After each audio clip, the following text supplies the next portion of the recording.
नमस्कार, आप देख रहे हैं सिटी सेंटर शो। मुंबई से मैं हूं पूजा भारद्वाज। सिटी सेंटर की शुरुआत कर रहे हैं किसान के आंदोलन की खबर के साथ, जो थमने का नाम नहीं ले रहा है। कृषि कानून के खिलाफ इनका विरोध लगातार जारी है, जो कि आज इंडिया गेट पर भी पहुंच गया। पंजाब से कांग्रेस के कार्यकर्ता जो यहां पर आए थे, वो ट्रक के अंदर ट्रैक्टर रख कर आए और विरोध दर्ज करते हुए उसमें आग लगा दी।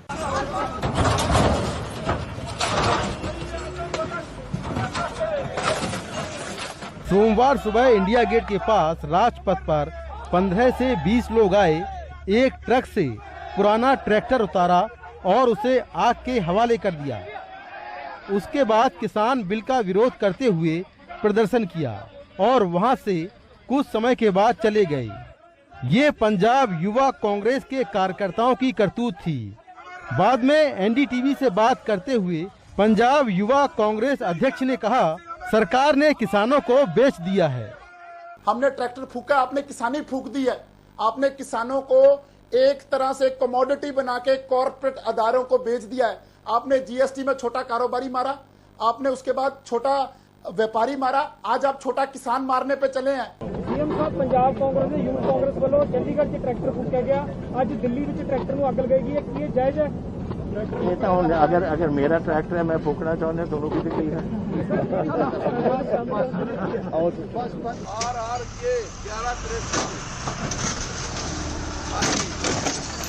पुलिस ने बाद में मौके पर पहुंचकर दमकल विभाग की मदद से आग को बुझाया। पता चला कि पंजाब यूथ कांग्रेस के फेसबुक पेज पर इस पूरे घटनाक्रम को लाइव दिखाया गया है। High security zone India gate के पास हुई आगजनी और प्रदर्शन को सुरक्षा में बड़ी चूक माना जा रहा है। इसके बाद दिल्ली पुलिस ने इस प्रदर्शन में शामिल 5 लोगों को गिरफ्तार कर लिया और उनकी इनोवा कार भी जब्त कर ली। सभी पंजाब यूथ कांग्रेस से जुड़े हैं। पुलिस के मुताबिक सभी के खिलाफ कानूनी कार्रवाई होगी। हम लोग इसको पीसफुली डेमोन्स्ट्रेट कर रहे हैं, हमारा राइट है। लेकिन जब राज्यसभा के अंदर हमारे राइट का हनन हो सकता है, अत्याचार हो सकता है, तो यहाँ भी हो सकता है। वहीं इंडिया गेट से दूर राजघाट पर दिल्ली प्रदेश कांग्रेस के तमाम कार्यकर्ता इकट्ठा हुए और ये लोग राजघाट से दिल्ली के उपराज्यपाल के घर तक मजदूर किसान न्याय मार्च निकालने वाले थे, लेकिन किसी को आगे नहीं जाने दिया गया। सभी कांग्रेसी कार्यकर्ताओं को यहाँ से डिटेन कर लिया है, लेकिन ये लोग अलग अलग गुटों में आते हैं राजघाट के आसपास और अलग अलग गुटों में आकर प्रोटेस्ट करते हैं और यही वजह है कि पुलिस लगातार उनको अलग अलग जगहों से डिटेन कर रही है। हम चाहते हैं स्वामीनाथन एक्ट में डाला है, कानून में डाला जाए कि किसान की इससे कमी कीमत नहीं लेगी और हमें कोई विरोध नहीं है। किसान विरोधी, नरेंद्र मोदी किसान विरोधी। ये किसान विरोधी के उसके अंदर जो ये बिल लेके आए हैं उसके ऊपर विरोध कर रहे हैं और ये प्रोटेस्ट बिना उतरे ये ऐसे गिरफ्तार कर रहे हैं जो आज तक इतिहास में कभी ऐसा नहीं हुआ। पुलिस के मुताबिक कोरोना को देखते हुए दिल्ली में ऐसे कार्यक्रमों पर रोक है। ये political rally as per government guidelines ban है। अभी हमने कल शाम को लिखित में भी इनको दे दिया था कि कोई भी पॉलिटिकल रैली या प्रोटेस्ट अभी अलाउड नहीं है। उसके तहत हम लोग कार्रवाई कर रहे हैं, इसलिए हम लोग जो है इसको अलाउ नहीं कर रहे हैं। लोगों का आरोप है कि सरकार पुलिस के जरिए लगातार विरोध की आवाज को दबा रही है। नई दिल्ली से कैमरामैन सचिन के साथ मैं मुकेश सिंह, एनडीटीवी इंडिया। और कृषि कानून के खिलाफ जो किसान आंदोलन कर रहे हैं, उन्हें समर्थन देते हुए कई राजनीतिक दल हैं, वो भी प्रदर्शन करने के लिए सड़कों पर उतरे हैं। आज शहीद भगत सिंह की जयंती है, ऐसे में पंजाब के जो मुख्यमंत्री हैं अमरिंदर सिंह, वो शहीद भगत सिंह के पैतृक गांव पहुंचे। पहले उन्होंने शहीद भगत सिंह को श्रद्धांजलि दी और फिर उसी गांव में धरने पर बैठ गए।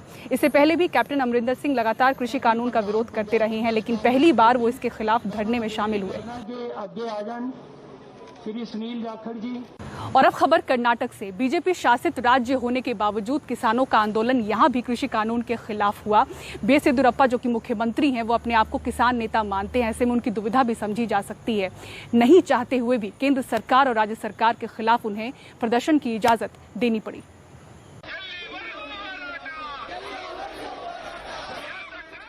कृषि बिलों के खिलाफ प्रदर्शन का ये भी एक तरीका देखने को मिला।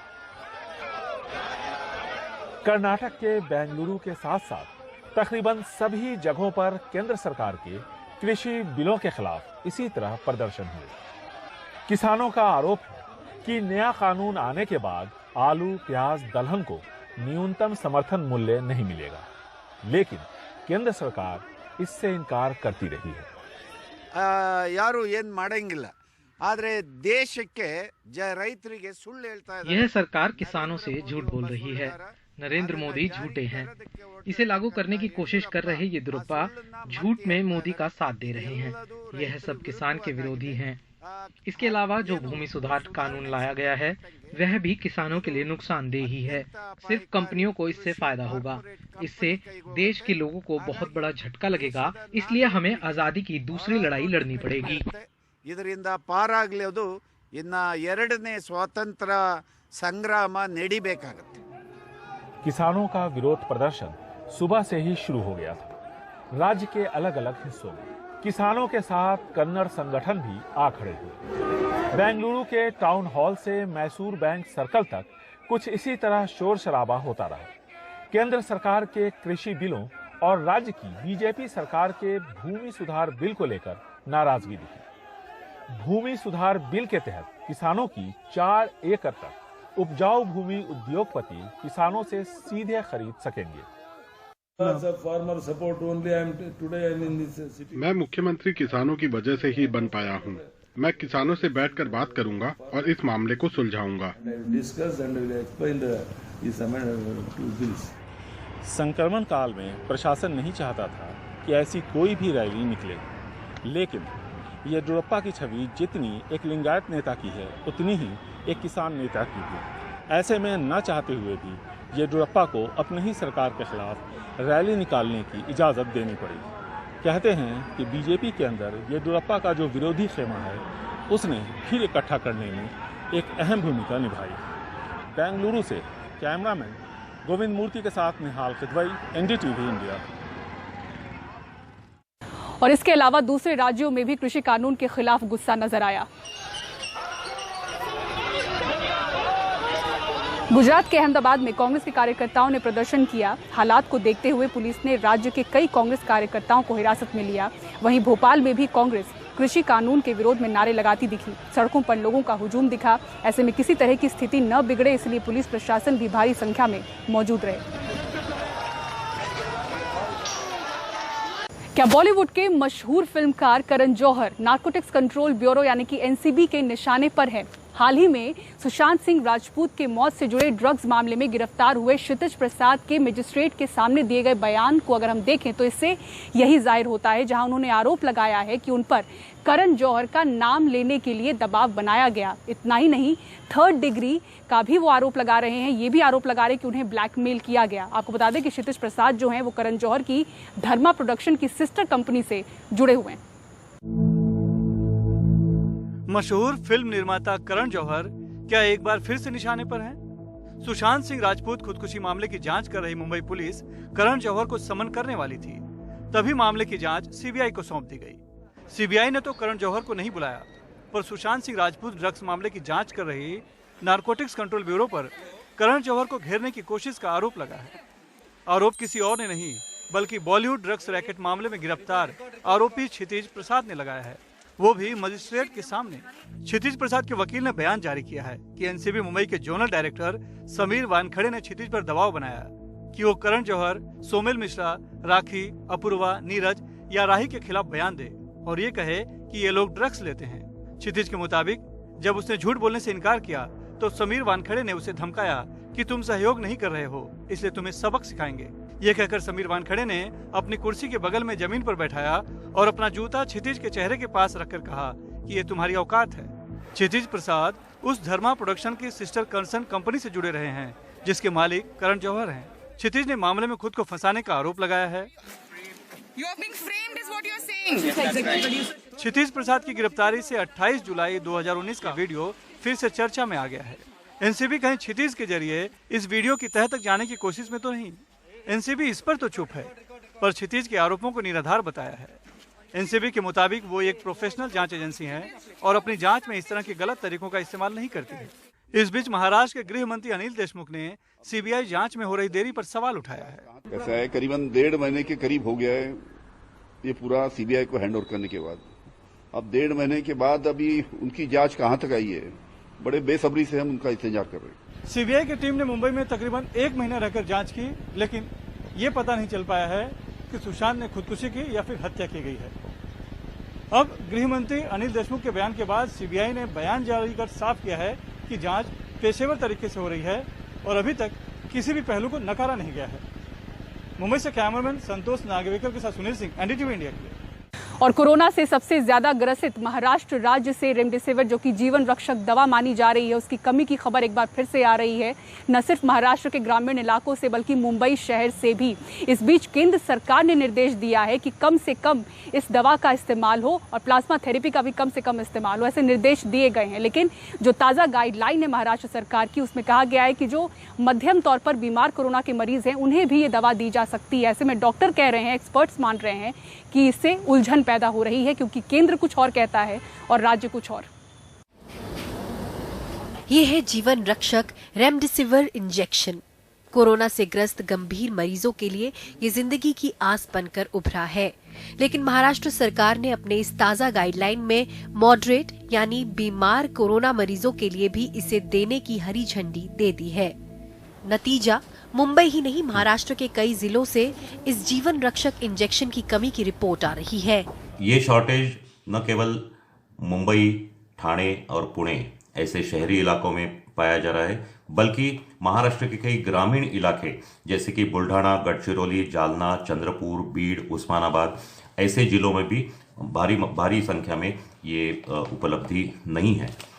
इसकी मेन वजह यह है कि सरकार ने जो निर्देश किया था उससे 22 सितंबर को उनके पास सिर्फ 15,779 रेमडेसिविर इंजेक्शन थे, ताकि इससे बहुत ही ज़्यादा मात्रा में रोज उसकी ज़रूरत होती है और वो अभी ख़त्म होने को है।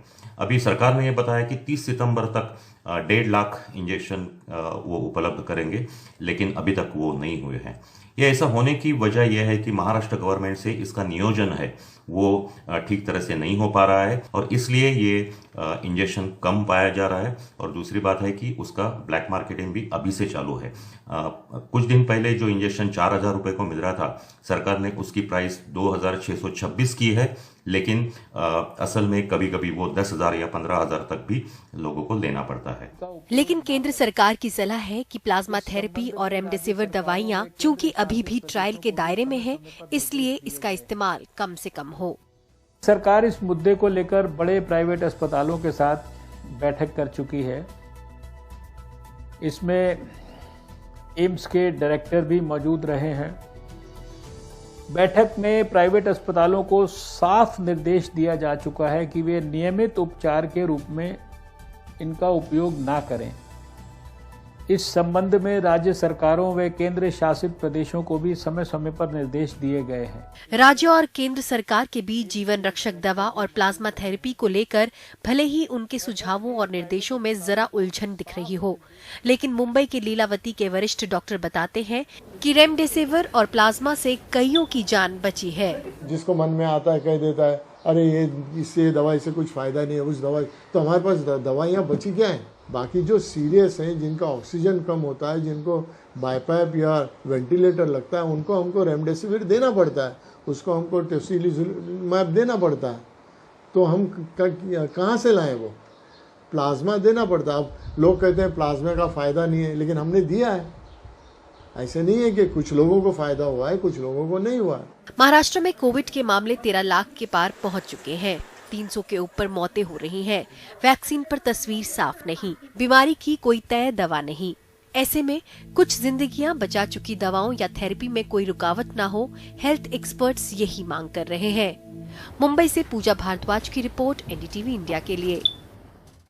मुंबई शहर में रोजाना कोरोना वायरस से संक्रमित मरीजों के जो आंकड़े हैं वो 2000 के पार हैं, लेकिन लोगों की लापरवाही कम नहीं हो रही है। बीएमसी लगातार ऐसे लोगों से जूझ रही है जो कि ना मास्क पहन रहे हैं और ना ही सोशल डिस्टेंसिंग का ख्याल रख रहे हैं। देखिए रिपोर्ट। अनलॉक के साथ ज़्यादा से ज़्यादा दफ्तर खुल रहे हैं और लोग घरों से बाहर निकल रहे हैं, लेकिन मुंबई में हाल में ये प्रवृत्ति देखी गई कि जितने ज़्यादा लोग बाहर निकल रहे हैं उतने ही कम लोग अब सावधान हैं। मुंबईकर नियमों को तोड़ रहे हैं, मास्क नहीं पहन रहे हैं। जो पहन रहे हैं वो भी करीने से नहीं पहन रहे हैं। बहन जी क्या दुकान इधर ही मैं भूल गया हूँ लाना दूसरी बार बार रहा हूँ। अभी हमें देख के लगाया आपने, नीचे क्यों रखा था? नहीं मैडम मास्क लगाया हूँ। मास्क पहनो ना, रुमाल मत बांधो। मुंबई में खाने की जगह, पार्क, बाजार वो हॉटस्पॉट है जहां ज़्यादा से ज़्यादा लोग जुट रहे हैं। मास्क न पहनने पर जुर्माना है। 2 हफ्ते पहले जुर्माना 1000 रुपये से घटाकर 200 रुपये कर दिया। इन 2 हफ्तों में बीएमसी ने 9000 से ज़्यादा लोगों पर जुर्माना लगाया, जबकि अप्रैल से 12 सितंबर तक करीब 5000 लोगों पर जुर्माना हुआ। 2 हफ्ते में बीएमसी ने 19 लाख से ज़्यादा का जुर्माना वसूला, जबकि अप्रैल से अब तक 54 लाख से ऊपर का जुर्माना लिया गया है। लेकिन बीएमसी के टास्क फोर्स का कहना है लोगों को समझाना मुश्किल है, वो बहस करने लगते हैं।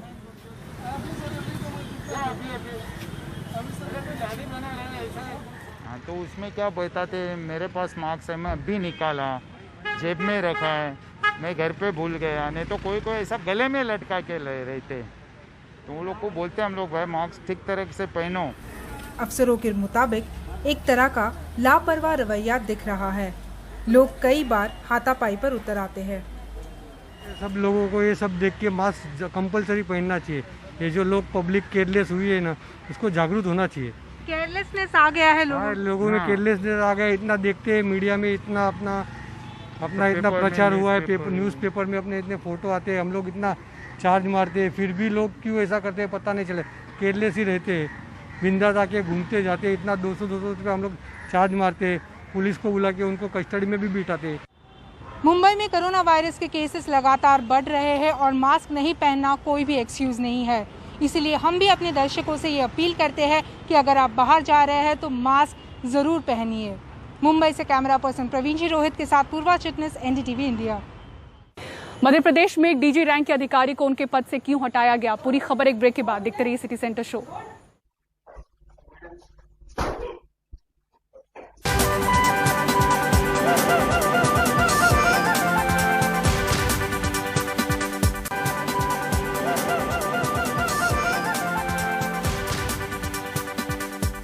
और अब खबर मध्य प्रदेश से, जहां डीजी रैंक एक अधिकारी पुरुषोत्तम शर्मा का एक वीडियो वायरल हो रहा है, जिसमें वो अपनी पत्नी को बेरहमी से पीटते हुए नजर आ रहे हैं और कह रहे हैं कि उनके निजी मामलों में वो दखल ना दे। डीजी शर्मा की किसी महिला मित्र को लेकर पत्नी से विवाद हुआ, फिर नौबत मारपीट तक आ गई। पहले पत्नी को धक्का देकर जमीन पर गिरा दिया, फिर मारपीट की। जब इतने से भी दिल नहीं भरा तो खींचकर थप्पड़ जड़ दिया। वहां मौजूद स्टाफ ने उनकी पत्नी को संभाला। डीजी पुरुषोत्तम शर्मा जब साइबर सेल और एसटीएफ के स्पेशल डीजी थे तो उस वक्त उनका नाम हनी ट्रैप में आया था। बताया जा रहा है कि उनके आईआरएस बेटे ने इस वीडियो के साथ गृह मंत्री, मुख्य सचिव और डीजीपी से शिकायत की है। बेटा पहले भी अपने पिता की कई बार शिकायत कर चुका है। फिलहाल इस वीडियो के सामने आने के बाद स्पेशल डीजी पुरुषोत्तम शर्मा को उनके पद से हटा दिया गया है। स्पेशल डीजी पुरुषोत्तम शर्मा ने वीडियो में खुद के होने की बात स्वीकार कर ली है। अपने बयान में उन्होंने कहा है कि मैंने कोई क्राइम नहीं किया है, ये मेरे और मेरी पत्नी के बीच का पारिवारिक मामला है, इसे मैं खुद सुलझा लूंगा।